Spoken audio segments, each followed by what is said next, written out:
Bueno, espero que sigamos grabando. Em, Esta circunstancia de Atenas en la cual está acosada, ¿verdad?, por la pérdida de su imperio marítimo, que era la base de la democracia, según dijimos en videos anteriores, ¿no? La democracia estaba sustentada de alguna manera en la redistribución que era posible gracias a los tributos de la Liga. Por eso, ¿se acuerdan que Plácido decía que imperialismo y democracia en Atenas eran una pareja indisoluble? Evidentemente, las prácticas de la redistribución, las prácticas de la concordia ciudadana que permitían esa amplitud de participación y esa cierta armonía entre las clases, porque nunca dejaron de existir las diferencias de riqueza, con la merma o la casi desaparición de los ingresos de la Liga, empieza a tambalearse y a ser crítica. Esto es aprovechado obviamente por Esparta y por los sectores dentro de Atenas que no querían esa democracia radical, ¿no? Y Esparta tenía espías y también había atenienses que viajaban a Esparta, de alguna manera tratando de socavar el sistema democrático. Por tanto, en esta circunstancia de debilitamiento de Atenas, esas influencias se hacen sentir, y en el año 411 podríamos decir que hay un golpe, aunque no es un golpe, pero digo, toman el poder los sectores oligárquicos y conforman un gobierno que se llama el gobierno de los 400 o gobierno oligárquico de Atenas del 411. Entre las guerras y la reducción de ciudadanía y todo esto, tenemos aquí un cálculo aproximado de unos 5.000 ciudadanos, ¿no?, frente a los 30.000 que eran al advenimiento de Pericles. O sea que saquen la cuenta de la proporción que va teniendo ahí los ciudadanos respecto a los no ciudadanos y por qué se justifica de alguna manera que digamos que en este momento se pierde la democracia radical, aunque aquel radicalismo nunca significó la universalidad de derechos, desde luego, ¿no? Bueno, en este momento se permite el regreso de Alcibíades a Atenas, se lo nombra estratega. Alcibíades intenta, en una especie como de delirio, de reconquistar las ciudades griegas de Asia Menor del dominio persa, pero a su vez es derrotado por la flota espartana. O sea, vemos que Alcibíades se mueve a veces a favor, a veces en contra de Atenas. Curiosamente, en esta vuelta Atenas intenta, tal vez inspirado por su ascendencia familiar, recomponer el régimen democrático en Atenas. O sea, es un momento de muchísima convulsión, de muchísima confusión. Estamos hablando de los años 411 al 404 aproximadamente, que son los últimos años de la guerra. Años en los que hay victorias alternadas, diríamos escaramuzas entre las dos flotas. Dijimos que los espartanos, creo que lo dijimos, habían pedido ayuda a los persas para armar una flota. Finalmente, en el 404, Atenas se ve sitiada por tierra y por mar y tiene que capitular. Esta rendición de Atenas se hace bajo circunstancias y condiciones leoninas. Yo siempre digo, en esas comparaciones que a veces hago un poco anacrónicas, pero claras, que es como el Tratado de Versalles de la antigüedad, ¿verdad? Porque Atenas se le exige que renuncie a su imperio, devuelva sus colonias, que destruya las murallas, que reduzca la flota a 11 barcos, o sea, casi punto a punto, casi igual al Tratado de Versalles, y que acepte la tutela de Esparta. O sea, sería como decir, bueno, no le plantean que entre la Liga del Peloponeso, pero aceptar la tutela. Bueno, los uruguayos sabemos eso, ¿no? Cuando nuestra primera constitución tiene que estar tutelada por Argentina y Brasil. Pero de alguna manera es el precio que paga Atenas por haber perdido esta guerra, ¿no? En una última batalla, en el 405, la batalla de Egos-Pótamos, una batalla que se hace al norte del Egeo, que le cierra definitivamente a Atenas el camino al Mar Negro y por tanto el aprovisionamiento de trigo. Entonces ustedes piensan que estaba sitiada, o sea que tenía el campo cercano anulado, sin accesos, estaba sitiada por mar, encima le cierran los accesos al Mar Negro, evidentemente está asfixiada económicamente, ¿no? Esto lleva de alguna manera que en Atenas se consolide, pero por poquito tiempo, en el 404, lo que se llama el gobierno de los 30 tiranos. Es un gobierno, digamos, que está obviamente apoyado por Esparta. Los sectores conservadores, la iglesia sigue funcionando, son los sectores conservadores los que logran que la iglesia, frente a este estado de caos y de crisis terrible, económica, social, política, militar, los que logran que se busque una solución en figuras, como ya se había hecho en otras oportunidades en Grecia, en figuras que puedan resolver el problema, ¿no? Y se nombra a estos 30 tiranos. La diferencia está que estos 30 tiranos no van a actuar en favor del demos, sino que están elegidos, aunque estuvieron votados por la iglesia, están elegidos por los sectores más oligárquicos de Atenas.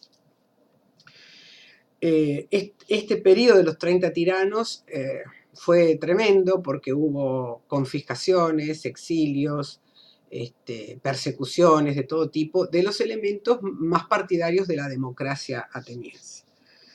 Sin embargo, no es acá donde se calcula, la cifra de ciudadanos que se calcula acá es de 3.000, o sea que esto no solamente tiene que ver con las muertes de los ciudadanos, que eran los soldados, porque también había muchos soldados que no eran ciudadanos ya, los ejércitos no se podían abastecer solo los ciudadanos, sino tiene que ver con la pérdida de los derechos, ¿no? Y de que no nacían tantos hijos de padre y madre ateniense en una ciudad que ahora sí no era tan atractiva para vivir. Y a que se exigen también algunas condiciones más para la ciudadanía. De todos modos, los exiliados, sobre todo los exiliados en Corinto y en Megara, dirigidos por un líder Trasíbulo, organizan diríamos, una cruzada libertadora para reponer la democracia en Atenas. Y aquí son ayudados por un grupo importante de metecos.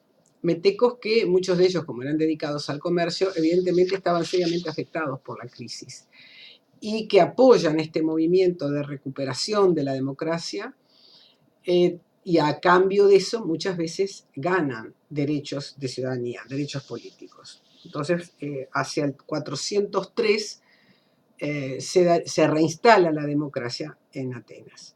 Una democracia ya muy mal herida, como ustedes ven, y una democracia a la que le faltaban sus soportes económicos y también le faltaban líderes. Los campesinos estaban arruinados porque los espartanos, entre las cosas que hicieron cuando sitiaron Atenas, estaban acampados en la cora de Atenas, fue cortar todos los olivos, cegar los olivos. Entonces, como ustedes saben, los olivos demoran muchos años en crecer, el campo estaba devastado, los campesinos se van a la ciudad, se quedan sin propiedad, se quedan sin trabajo. Esa es la masa, digamos, que hace el número en la asamblea, y se va perdiendo ese compromiso que existía entre el ciudadano y la polis. Ya la polis no es un lugar de identificación tan fuerte, no se ven líderes. En la asamblea predominan mucho los demagogos.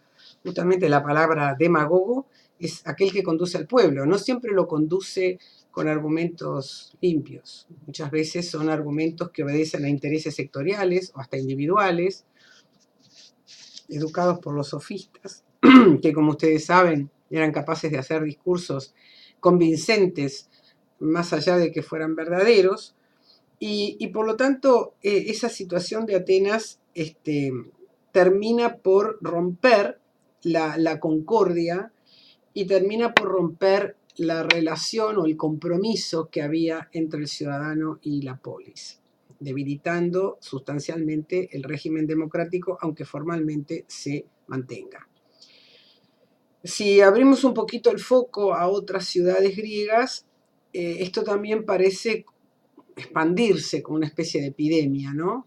Las ciudades buscan, perdido el eje de aquella gran hegemonía ateniense con su rival Esparta, buscan hacer alianzas en torno a las ciudades más fuertes y se da entonces una disputa permanente entre algunas ciudades y sus ligas, fundamentalmente entre tres: Esparta, Tebas, que ha venido en ascenso sobre Beocia, un territorio, digamos, de campesinos y terratenientes, y Atenas, que pese a tanto golpe, restaurada la democracia, intenta recuperar algunos elementos de su comercio, de su flota, de rearmar alguna alianza en torno suyo. Entonces yo diría que los primeros años del siglo IV, más que los últimos del siglo V, los últimos del IV, desde el 386 al 360 aproximadamente, son de sucesivas disputas o conflictos por la hegemonía.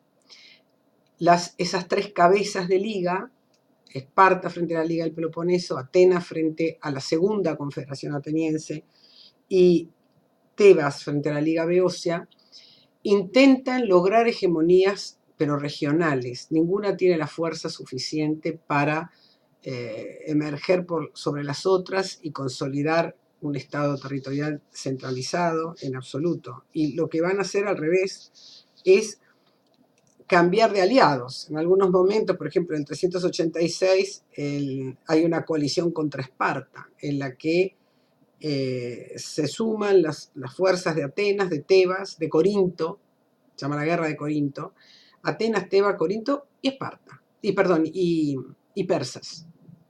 Atenas, Tebas, Corinto y persas, que está a favor en esta vuelta de Atenas, contra Esparta.